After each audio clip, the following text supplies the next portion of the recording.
Bismillahirrahmanirrahim. Assalamualaikum warahmatullahi wabarakatuh. Alhamdulillahirabbil alamin wassalatu wassalamu ala rasulillahil amin wa ala alihi wa sahbihi ajma'in, amma ba'd. Sahabat yang dirahmati oleh Allah Subhanahu wa taala, alhamdulillah kita memuji Allah Subhanahu wa taala.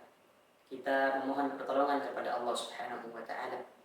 Kita memohon ampun kepada Allah Subhanahu wa taala, dan kita memohon perlindungan kepada Allah Subhanahu wa taala dari keburukan perbuatan-perbuatan kita.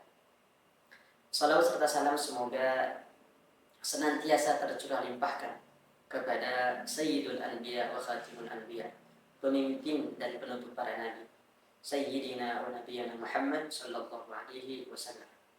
Tidak lupa kepada keluarganya, kepada para sahabatnya, dan juga kepada orang-orang yang senantiasa mengikuti jejak langkahnya dengan baik hingga akhir zaman. Sahabat yang dirahmati Allah Subhanahu wa taala, setiap manusia yang terlahir ke dunia ini tidak akan terlepas, tidak akan terhindar daripada yang namanya ujian ataupun cobaan. Setiap kita pasti akan menghadapi cobaan di dalam kehidupan ini. Bisa jadi cobaan tersebut menimpa diri kita, menimpa orang tua kita, menimpa suami kita, menimpa istri-istri kita, ataupun menimpa anggota keluarga yang lainnya. Tetapi justru disitulah kita akan melihat, akan tampak kadar keimanan kita. Allah Subhanahu wa taala menurunkan cobaan agar Allah bisa menguji keimanan kita. Apakah kita akan bersabar ataukah kita akan marah-marah? Allah Subhanahu wa taala berfirman di dalam Al-Qur'an, A'udzu billahi minasyaitonir rajim. Bismillahirrahmanirrahim. Alif lam mim. Ahasiban nasu an yutraku an yaqulu amanna wa hum la yuftanun. Alif lam mim. Apakah manusia itu mengira mereka akan dibiarkan begitu saja setelah mereka mengatakan kami beriman, sedangkan mereka tidak diuji? Artinya segala ujian, cobaan yang ada di dunia ini adalah sunnatullah, adalah ketetapan yang Allah berikan kepada manusia, agar Allah mengetahui siapakah di antara hamba-hambanya yang benar-benar keimanannya. Apakah mereka menetapkan keimanan mereka di dalam hati mereka, ataukah hanya terucap dari lisan saja? Di dalam hadis Nabi SAW bersabda, "Ajaban li amril mu'min, inna amrahu kullahu khair." Urusan orang beriman itu sungguh menakjubkan, kata Nabi SAW. Dan seluruh urusan orang beriman itu seluruhnya baik. Walaysa dzaka li ahadin illa lil mu'min. Dan itu tidak terdapat pada seorang pun kecuali hanya pada orang-orang yang beriman. Idza asabathu sarra'u syakara fakana khairan lahu. Apabila mereka diberikan kebahagiaan, diberikan kesenangan, maka mereka bersyukur dan itu baik baginya. Wa idza asabathu dharra'u sabara fakana khairan lahu. Dan apabila mereka ditimpa cobaan, ditimpa kesulitan, maka mereka bersabar dan itu baik baginya. Al-Hafidz Ibnu Rajab Al-Hanbali rahimahullah taala beliau mengatakan, "Sumud dunya waj'al fitraka al-maut." Berpuasalah di dunia dan jadikanlah kematian sebagai waktu berbuka. Ad-dunya kulluha syahru siyamil muttaqin. Seluruh waktu di dunia itu adalah bulan puasa bagi orang-orang yang bertakwa. Yasumuna fiha 'anil syahawati wal muharramat. Mereka orang-orang yang bertakwa berpuasa dari syahwat-syahwat yang diharamkan oleh Allah Subhanahu wa taala. Fa idza ja'ahumul maut, maka jika kematian telah datang kepada mereka, faqad inqadha syahru siyamihim, maka selesailah waktu mereka untuk berpuasa. Wastahallu 'inda fitrihim, hingga tibalah waktu mereka untuk berhari raya dengan mendapatkan kenikmatan-kenikmatan di akhirat. Sahabat yang dirahmati oleh Allah Subhanahu wa taala, kita tahu bahwa orang yang berpuasa itu mereka akan mendapatkan farhatan, dua kebahagiaan. Al-farhatul ula, kebahagiaan yang pertama adalah ketika tiba waktu berbuka. Orang yang berpuasa itu mereka menahan lapar, menahan dahaga dari mulai terbitnya fajar hingga terbenamnya matahari. Sehingga ketika tiba waktu berbuka, maka itulah kebahagiaan bagi orang-orang yang berpuasa. Kemudian al-farhatus tsani, kebahagiaan yang kedua adalah inda liqa rabbih, ketika bertemu dengan Tuhannya. Ketika mereka mendapatkan janji Allah berupa pahala yang besar, maka itulah kebahagiaan bagi orang-orang yang berpuasa. Asy-Syaikh Ibnu Jauzi rahimahullah ta'ala beliau mengatakan, inna masyaqqata ta'ati tadhhabu wa yabqa sawabiha. Sesungguhnya rasa lelah, rasa letih daripada melakukan ketaatan itu akan hilang dan tinggallah pahalanya. Wa inna ladzatal ma'asi tadhhabu wa yabqa iqabaha. Dan kelezatan daripada melakukan kemaksiatan itu akan hilang dan tinggallah hukumannya. Kun ma'allahi wa la tubali. Tetaplah bersama Allah, tetaplah di jalan yang Allah tentukan, wa la tubali, dan jangan pedulikan yang lain. Wa mudda yadayka ilaihi fi dhulumatil dayan. Dan tengadahkanlah tanganmu kepada Allah Subhanahu wa taala di malam hari. Wa qul ya Rabb, seraya mengatakan, wahai Tuhanku, wahai Allah, ma qabatid dunya illa bi dzikrik. Sesungguhnya dunia ini tidaklah indah kecuali dengan mengingatmu. Walal akhiratu illa bi'afwik. Dan akhirat itu tidaklah indah kecuali dengan ampunanmu. Walal jannatu illa biru'yatik. Dan surga itu tidaklah indah kecuali dengan melihatmu. Safih wa samih. Lapangkanlah dadamu dan maafkanlah kesalahan-kesalahan orang lain. Wada'il khalqi lil khaliq. Dan tinggalkanlah urusan makhluk itu kepada sang khaliq. Fanahnu wa hum rahilun. Karena kita dan mereka akan pergi meninggalkan dunia ini. If'alil khair mahma istasghartahu. Lakukanlah kebaikan meskipun engkau menganggap itu adalah hal yang sepele. Fa innaka la tadri ayyu hasanatin tadkhulukal jannah. Karena engkau tidak akan pernah tahu kebaikan manakah yang akan memasukkanmu ke dalam surga. Ibnu Mu'taz rahimahullah ta'ala, beliau pernah bersenandung dengan syairnya. Beliau bersyair, خل الذنوب صغيرها وكبيرها فهو التقى واصنع كماش فوق أرض الشوك يحذر ما يرى لا تحقرن صغيرة إن الجبال من الحصى. Jauhilah dosa, baik itu dosa kecil maupun dosa besar. Maka itulah hakikat takwa. Dan berbuatlah seperti seseorang yang berjalan di suatu jalan yang penuh dengan duri. Maka ia akan khawatir sehingga hati-hati dengan apa yang dia lihat. Dan jangan pernah meremehkan dosa-dosa kecil. Jangan pernah meremehkan hal-hal kecil. Karena sesungguhnya gunung itu terbentuk daripada tumpukan kerikil-kerikil. Sahabat yang dirahmati oleh Allah Subhanahu wa ta'ala, terdapat satu kisah yang masyhur. Diceritakan bahwa terdapat satu sekolah yang akan melakukan sebuah perjalanan. Dan ini melakukan perjalanan ke sebuah desa yang memiliki peninggalan sejarah. Rombongan tersebut terdiri daripada beberapa siswi dan guru. Pada awalnya rombongan ini melakukan riset secara rombongan, secara bersama-sama. Lalu kemudian pada akhirnya mereka pun berpencar, berpisah, karena masing-masing daripada mereka ingin mencari lokasi atau tempat yang mereka inginkan untuk melakukan riset secara mandiri. Lalu kemudian setelah beberapa lama, akhirnya para guru pun mengumpulkan murid untuk kembali ke tempat mereka berkumpul, untuk kembali ke tempat asalnya. Dan mereka pun pergi meninggalkan tempat tersebut, tanpa mereka sadari bahwa masih ada satu orang siswi yang masih berada di tempat tersebut.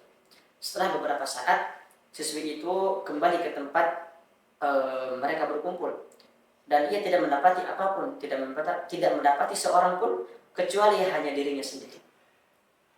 Lalu pada akhirnya dia pun memutuskan untuk pergi ke perkampungan terdekat untuk mencari sarana transportasi. Kemudian setelah siswi itu lama berjalan, ia pun bersedih dan menangis karena tidak mendapati sarana transportasi yang diinginkan, dan ia hanya mendapati sebuah gubuk rumah ataupun pondok kecil yang berada di ujung jalan. Lantas dia pun datang ke rumah tersebut dan mengetuk pintu rumah tersebut. Lalu tiba-tiba datanglah seorang pemuda yang berusia sekitar 20 tahunan yang membukakan pintu untuk siswi tersebut. Maka dia bertanya, "Siapakah Anda?" Maka siswi itu menjawab dan memperkenalkan dirinya dan menceritakan apa yang sudah terjadi. Maka pemuda itu mengatakan bahwa saat ini mereka sedang berada di tempat yang jauh, di tempat yang terpencil, jauh dari perkotaan dan tidak ada sarana transportasi. Karena hari semakin gelap, akhirnya pemuda tersebut mengizinkan siswi itu untuk menginap di rumahnya dan melanjutkan pencarian untuk mencari sarana transportasi di keesokan pagi. Ketika malam tiba, pemuda tersebut mengizinkan siswi itu untuk tidur di atas ranjangnya dan pemuda itu tidur di ujung ruangan di sudut ruangan. Lalu dia pun memasangkan sebuah tirai yang digantungkan di sebuah tali yang memisahkan antara perempuan tersebut dengan pemuda itu. Lalu kemudian ketika siswi itu akan tidur, dia pun merasa ketakutan dan menutup seluruh tubuhnya dengan selimut karena ia khawatir dia melihat pemuda tersebut melakukan hal yang aneh. Pemuda itu duduk di ujung sudut ruangan sambil menyalakan lilin, lalu ia membakar jari jemarinya sendiri. Siswi itu mengira bahwa pemuda tersebut adalah orang yang gila yang sedang melakukan ritual keagamaan tertentu. Lalu pada akhirnya mereka berdua pun terjaga sampai pagi dan tidak tidur. Lalu setelah itu pemuda tersebut mengantarkan siswi itu kembali ke tempat asalnya. Setelah sampai di rumah, siswi itu menceritakan apa yang sudah terjadi kepada kedua orang tuanya. Lantas orang tuanya itu pun tidak mempercayainya langsung karena siswi itu ataupun anak mereka sedang dalam keadaan sakit dikarenakan rasa takut yang ia derita. Karena rasa penasarannya, akhirnya orang tua dari siswi itu pun pergi ke tempat pemuda tersebut sebagai seorang musafir yang ingin menanyakan sebuah jalan. Lalu ketika orang tua itu melihat jari jemari pemuda tersebut yang rusak, yang lapuk, akhirnya pun menanyakan penyebabnya. Lalu pemuda itu menjawab bahwa beberapa hari yang lalu ada seorang perempuan cantik yang datang ke rumah ini, yang datang ke rumahku, kata pemuda tersebut. Lalu terpikirlah niat jahat di dalam diriku. Lalu pada akhirnya, karena aku akan khawatir akan hal itu, aku pun membawa sebuah lilin dan aku membakar jari jemariku dengan api tersebut dengan harapan agar pikiran jahat yang berada di kepalaku ini terbakar bersamaan dengan jari jemariku. Orang tua tersebut merasa kagum, terharu karena melihat daripada sikap pemuda tersebut. Lalu kemudian orang tua siswi tersebut meminta pemuda itu untuk datang ke rumahnya dan akhirnya menikahkan pemuda tersebut dengan anaknya. Dan pemuda tersebut tidak mengetahui bahwa perempuan yang akan dinikahinya adalah perempuan yang pernah dia tolong beberapa hari yang lalu. Inilah buah daripada kesabaran. Pemuda tersebut tidak mendengarkan bisikan syaitan. Pemuda tersebut tidak mengikuti hawa nafsunya. Lalu kemudian Allah Subhanahu wa taala pada akhirnya menggantikan satu malam yang haram itu dengan yang halal untuk seumur hidupnya. Terdapat juga kisah daripada sahabiyah Ummu Salamah. Ketika itu beliau ditinggal wafat oleh suaminya Abu Salamah di medan perang. Lalu Rasulullah SAW memberikan nasihat kepadanya ketika diberikan musibah untuk mengucapkan kalimat inna lillahi wa inna ilaihi raji'un. Allahumma ajirni fi musibati wa akhlif li khairan minha. Sesungguhnya kami adalah milik Allah dan kita akan kembali kepada Allah. Wahai Allah, berikanlah ganjaran atas musibahku ini dan berikanlah aku ganti yang lebih baik darinya. Setelah itu Ummu Salamah berpikir, siapakah yang lebih baik daripada suaminya? Lalu setelah itu ternyata yang lebih baik daripada suaminya adalah Rasulullah SAW yang beliau meminangnya untuk menikahinya. Itu adalah buah daripada kesabaran. Ummu Salamah bersabar dengan musibah yang ia derita dengan ditinggalkan oleh suaminya. Dan ia pun berdoa dengan doa yang tadi, yang pada akhirnya Allah Subhanahu wa taala mengganti suaminya dengan laki-laki yang lebih baik, yaitu Rasulullah sallallahu alaihi wasallam. Sahabat yang dirahmati oleh Allah Subhanahu wa taala. Lalu kemudian apa keutamaan yang akan didapatkan oleh orang-orang yang bersabar? Setidaknya ada dua keutamaan besar yang akan didapatkan oleh orang-orang yang bersabar. Keutamaan yang pertama adalah Allah akan berikan pahala yang besar. Allah Subhanahu wa taala berfirman di dalam Al-Qur'an, "Innama yuwaffas sabiruna ajrahum bighairi hisab." Allah Subhanahu wa taala akan memberikan pahala yang tidak terhitung, yang tidak ada akhirnya kepada orang-orang yang bersabar. Ini adalah bentuk keagungan Allah kepada orang-orang yang beriman yang bersabar. Allah akan berikan pahala yang tidak terhitung. Artinya banyak sekali, la yu'ad. Kemudian keutamaan yang kedua, Allah Subhanahu wa taala akan menemaninya di setiap kondisi dan situasi.